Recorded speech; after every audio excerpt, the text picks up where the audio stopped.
IPhone 13 pro max screen sleeping করতেছে, ডিসপ্লেটা আসে না টিকিং করে। তো এটার ডিসপ্লে রিপ্লেস করা ছাড়া রেবন চেঞ্জ করে দেখব। রেবনের কাজ করতেছি, দেখা যাক ডিসপ্লে রিপ্লেস করা ছাড়া রেবনের কাজ হয় কি না।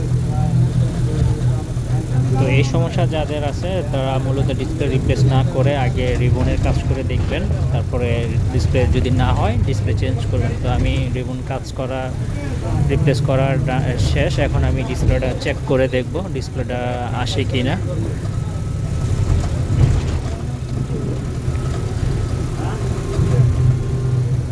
ডিসপ্লে চলে আসছে, ডিসপ্লে সব ঠিক আছে, টাচ একদম কমপ্লিট।